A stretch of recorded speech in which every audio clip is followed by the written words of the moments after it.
जब मैं गर्भ से थी और बीमार हो गई, डॉक्टर बोली मेरी नर्स तुम्हारे साथ ही रहेगी, तुम्हारा ख्याल रखेगी। वह नर्स मेरा बहुत ख्याल रखती थी, मुझे बेड से नीचे भी नहीं उतरने देती थी। एक दिन मोहल्ले से एक औरत आई और कहने लगी, तुम लोगों की छत से बहुत आवाजें आती है, हमें सोने दिया करो। मैं हैरान थी। छत पर तो एक पुराना कमरा था जहाँ कोई जाता नहीं था। अगले दिन रात को उठकर छत वाले कमरे में गई तो मेरी रूह कांप गई। मेरा नाम आयशा है। मेरी शादी जिस घर में हुई थी वे असूलों के बहुत पक्के लोग थे। इन्होंने रस्मों रिवाज के मुताबिक सब किया। मेरा पति भी अच्छा था, पर घर में सिर्फ मेरी सास का राज चलता था। वह जो कह देती वही माना जाता था। पर वो अच्छी औरत थी, किसी के साथ भी नाइंसाफी नहीं करती थी, इसीलिए उनके हाथ में घर की हुकूमत होना कोई बुरी बात नहीं थी। पर मेरा पति बहुत अजीब था। वो मेरे साथ होता तो बहुत खुश नहीं होता था, जबकि मैं खूबसूरत थी, जवान थी। हालांकि उसकी माँ की पसंद थी, पर बदसूरत तो नहीं थी। फिर भी मेरे पति को जैसे पता नहीं क्या था, मैं उसे अच्छी नहीं लगती थी। पर मेरी मौसी कहती कि यह मर्द बहुत अजीब होते हैं। बीवी चाहे काली हो, बदसूरत हो, बेजुबान हो, उनकी पसंद की ना हो, उसे उनको मोहब्बत भी ना हो, फिर भी अपना हक नहीं छोड़ते हैं। चाहे दिन भर बीवी से झगड़ा करे, पर रात होते ही इन्हें याद आ जाता है कि ये तो मेरी बीवी है, इस पर मेरा हक है। मेरी मौसी की बात सही थी। मुझे भी 2 महीने बाद पता चला मैं तो माँ बनने वाली हूँ। कुछ हफ्तों मेरी तबीयत बहुत ज्यादा खराब रही थी। उल्टी, चक्कर, सुस्ती लगा रहता। सास ने मेरे पति को कहा कि इसको डॉक्टर के पास ले जाओ। सास खुद भी तो ले जा सकती थी, पर पति से इसीलिए कहा क्योंकि ये साथ ले जाएगा तो इसकी जिम्मेदारी का एहसास होगा। इसको पता चलेगा कि पत्नी रहने पर क्या जिम्मेदारी होती है, उसका ख्याल भी रखना होता है। पर वो मुझे किसी अच्छे डॉक्टर के पास लेकर नहीं गया, बल्कि एक नॉर्मल सी डॉक्टर के पास ले गया।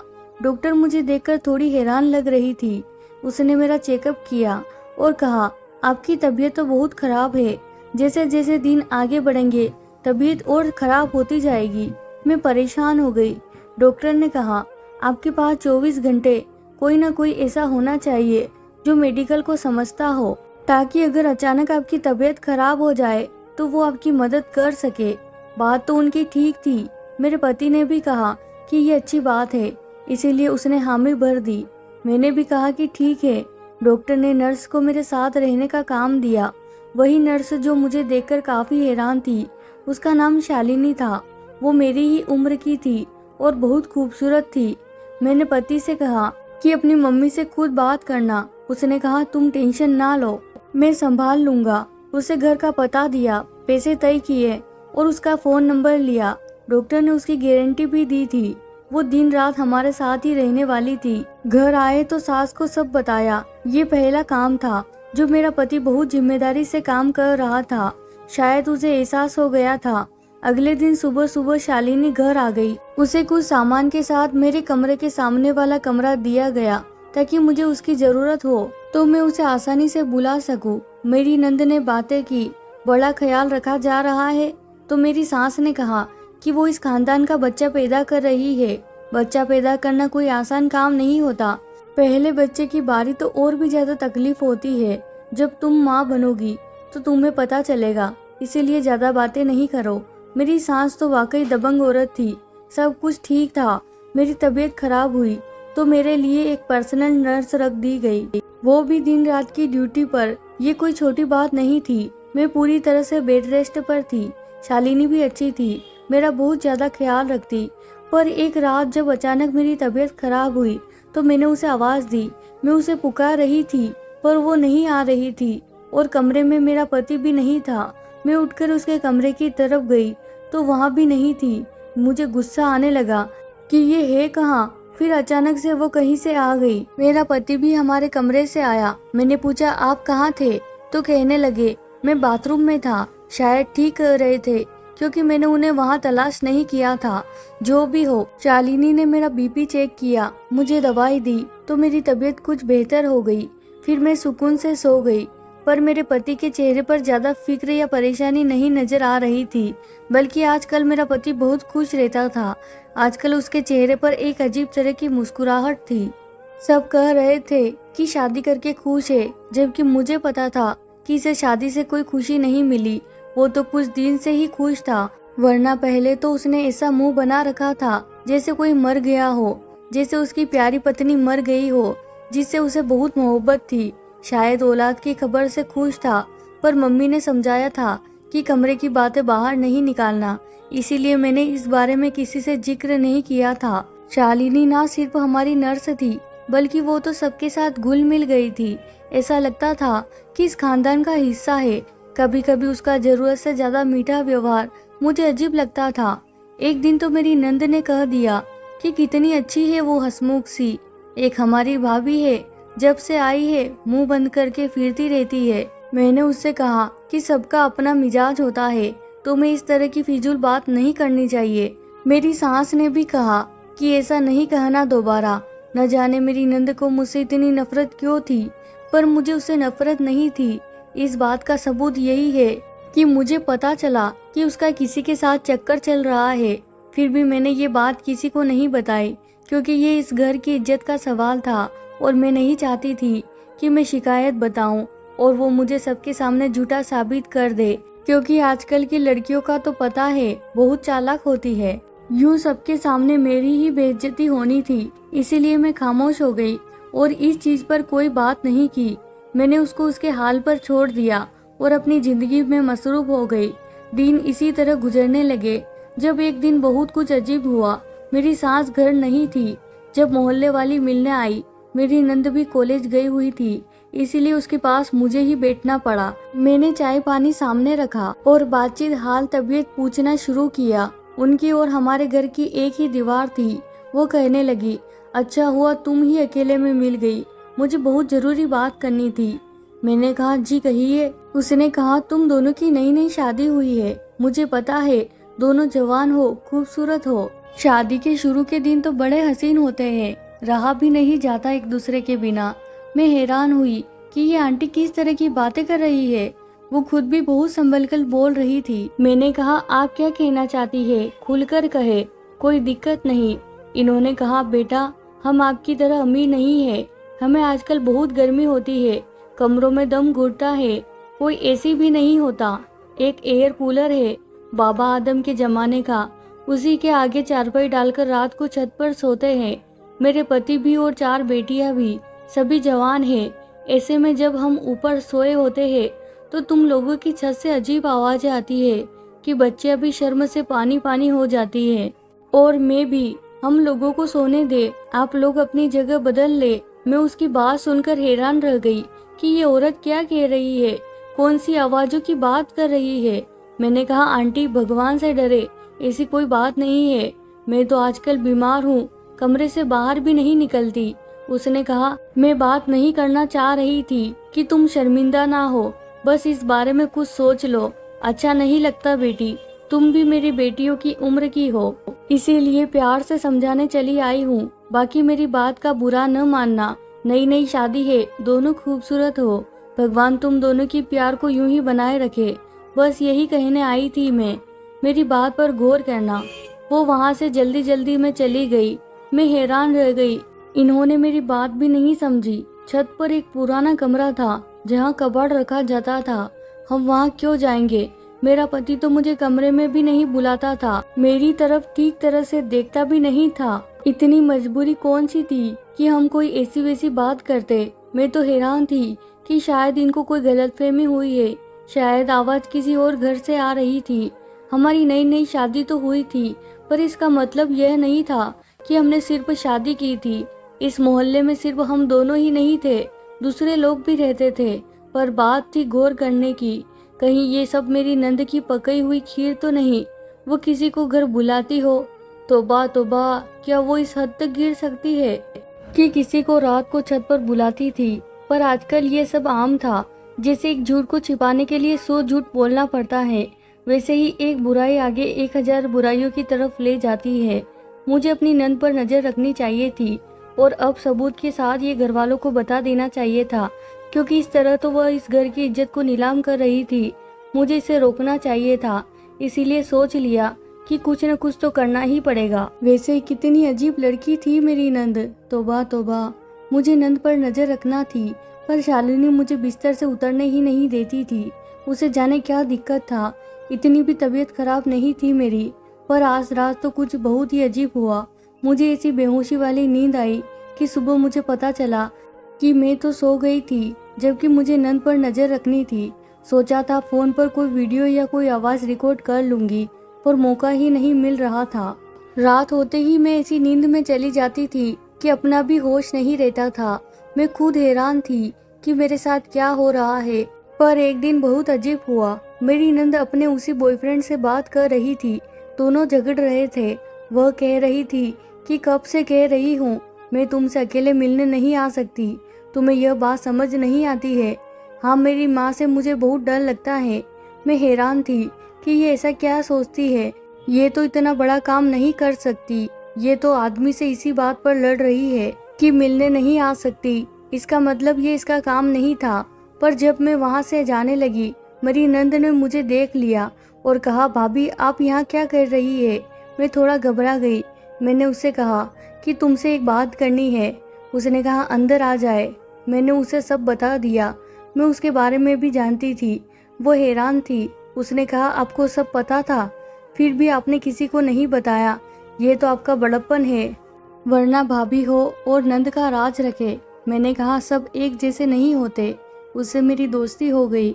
उसने कहा कि भाभी मैं ऐसा काम करने के बारे में सोच भी नहीं सकती, और सोहन तो मेरे घर रिश्ता भेजने वाला है। मैंने कहा कि हम लोग भी इतने रोमांटिक नहीं है, बस हम दोनों ने सोच लिया कि मिलकर कुछ सोचना होगा और बात की तह तक जाना होगा। ये सब तो अपनी जगह। मेरा पति तो आजकल मुझसे और भी दूर हो गया था। मुझे तो अब उसकी इच्छा होने लगी थी और उसे मेरा ख्याल नहीं था। सोचती थी कि सारी जिंदगी कैसे गुजरेगी। शालिनी रोज मुझे एक गोली दिया करती थी, उसी से मुझे नींद आती। उससे पूछा तो उसने कहा दर्द की गोली है। पर जब से मैं ये गोली खा रही थी, मुझे तब से ही नींद आ रही थी। मैं अपनी नंद के साथ डॉक्टर के पास गई और साथ ही इस गोली का खाली डिब्बा भी ले गई। डॉक्टर को बताया कि नींद बहुत आती है, बेहोशी जैसी, साथ में गोली भी दिखाई। उसने कहा ये तो नींद की गोली है, ये आधी भी खा ले तो 6 फुट का बंदा सो जाता है। आपकी जैसी हालत है, आपको तो ये खाना ही नहीं चाहिए। कौन दे रहा है? हम हैरान रह गए। मैंने सोच लिया कि आज गोली नहीं खाऊंगी। मैं जब रात को कमरे में बैठी थी, शालिनी मुझे दवाई देने आई तो मैंने दवाई ले ली, पर वो लाल पैकेट वाली गोली नहीं खाई और फेंक दी। वो चली गई। उसके बाद मुझे बिल्कुल भी नींद नहीं आ रही थी। इसका मतलब डॉक्टर की बात ठीक थी। मेरे पति भी जाग रहा था। कहने लगा तुम्हें नींद नहीं आ रही? मैंने कहा नहीं, जब आएगी तो सो जाऊंगी। वो भी सो गया। मैंने उससे कहा मैं रोज रात को आपसे पहले ही सो जाती हूँ, आपको बुरा नहीं लगता? उसने कहा तुम्हारी तबीयत खराब है, ऐसी हालत में ऐसा होता है। मैं समझता हूँ ये सब, पर उसने आज की रात मेरे जागने पर भी कोई फायदा नहीं उठाया। इस बात पर मैं उदास थी और हैरान भी। सुबह ये बात नंद को बताई, वो भी हैरान थी। हम पड़ोसी के घर गए। बातों बातों में पूछा कि ये सब कब से हो रहा है। उसने कहा पहले नहीं होता था, यही कोई 3 हफ्ते से हो रहा है, पर मेरी शादी को तो 2.5 माह हो गया था। वो तब मुझे पता चला कि मैं माँ बनने वाली हूँ। पर शालिनी को इस घर में आए हुए तकरीबन 3 ही हफ्ते हो चुके थे। इसका मतलब क्या था?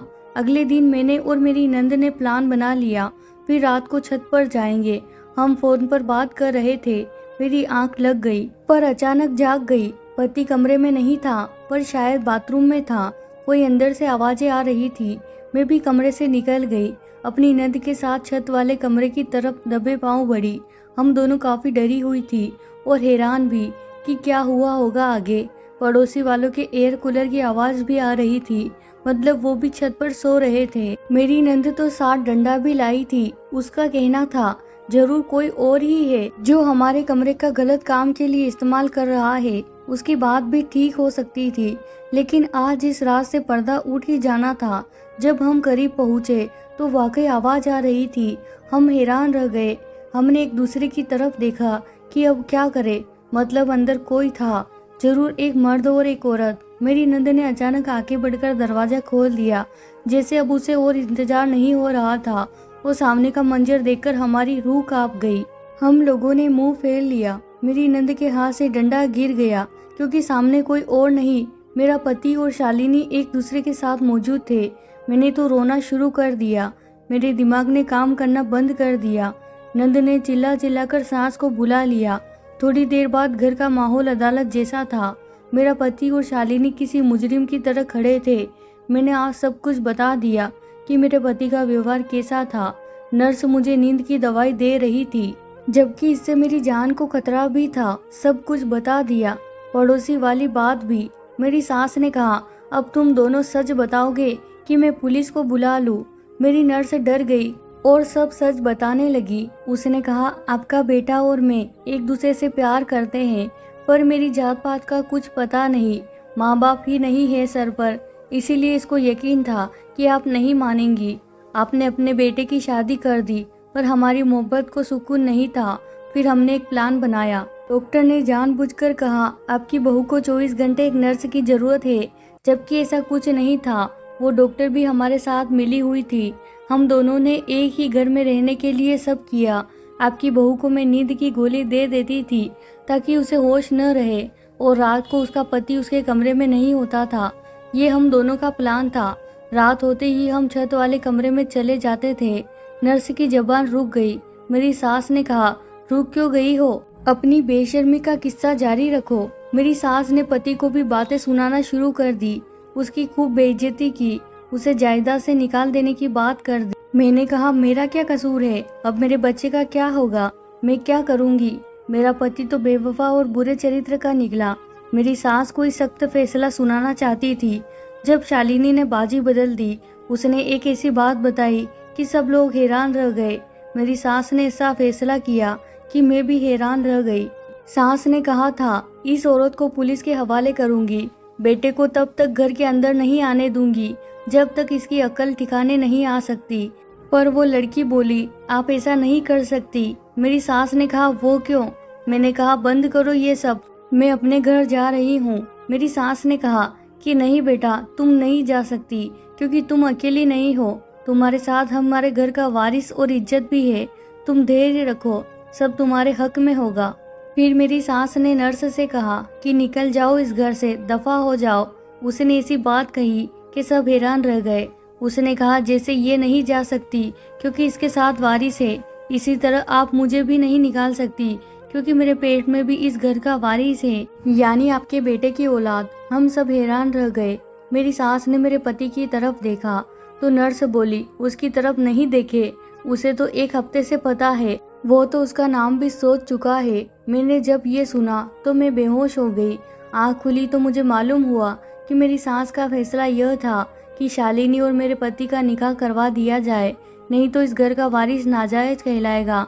और ये बात सच है, क्योंकि इसमें बच्चे का कोई कसूर नहीं था। वो भी इस घर में रहेगी। मैंने अपनी सास से कोई नाराजगी जाहिर नहीं किया था, क्योंकि वह अपना फैसला सुना चुकी थी और निकाह भी हो चुका था। मुझे किस बात की सजा मिली पता नहीं। वो तो बुराई करके भी जीत गई और इस खानदान की बहू बन गई, पर उसके यहाँ बेटी पैदा हुई और मेरे यहाँ बेटा। फिर भी इस बात से क्या फर्क पड़ता था? वो मेरी सौतन बन गई, वो जीत गई। मेरा पति तो उसी का दीवाना था। मैं अपनी सास से नाराज थी कि उन्होंने ठीक फैसला नहीं दिया। एक बुरी चरित्र की औरत का और मेरा घर एक कर दिया। उसकी और मेरी जिम्मेदारी एक जैसी थी, और वो भी इस खानदान की बहू थी। सब उसे जानते थे। उसे बहू वाला मान और इज्जत मिल रही थी। मैं मेरे सास से और भी नाराज रहने लगी। बात करना भी छोड़ दिया, पर वो कहती थी, तुम मेरी उद्देश्य नहीं समझती, एक दिन तुम्हें समझ आ जाएगा। फिर कुछ अजीब हुआ। शालिनी ने किसी और के साथ चक्कर चला लिया। इस बात की खबर सबसे पहले मेरे पति को हुई। जब उसने बात करने की कोशिश की, उसने ऐसा क्यों किया, तो वो इससे पहले ही घर से भाग गई, अपनी बेटी और मेरे पति को छोड़कर। अब उसकी बेटी को ही मैं ही बनकर पालने लगी। मेरे पति ने भी मुझसे माफ़ी मांगी और मेरे करीब आ गया। मेरी सास ने कहा, वो एक बुरे ख्याल की लड़की थी। अगर उसे उस वक्त निकाल देती तो मेरा बेटा भी उसके पीछे चला जाता, उसे मासूम समझकर। पर मैंने ऐसा नहीं किया। उसे बुरे चरित्र की आदत थी। वह इस माहौल में नहीं रह सकती थी। उसने वही किया जिसकी उसे आदत थी और भाग गई। इस तरह मेरे बेटे के दिल से भी उतर गई और सब कुछ ठीक हो गया। मेरी सास की दूरदेशी को नमन। उन्होंने वाकई बहुत दिमाग से काम लिया। आज मेरा एक बेटा है और एक बेटी भी। मेरा पति भी मेरे साथ है और भगवान की कृपा है, देर से ही सही पर मेरी ज़िंदगी ठीक है। प्यारे दोस्तों, वीडियो अच्छी लगे तो वीडियो को लाइक कीजिए और हाँ, चैनल को सब्सक्राइब करना बिल्कुल ना भूलें और साथ ही बेल आइकन को प्रेस कर दें ताकि मेरी वीडियो की नोटिफिकेशन आपको सबसे पहले मिले। धन्यवाद दोस्तों।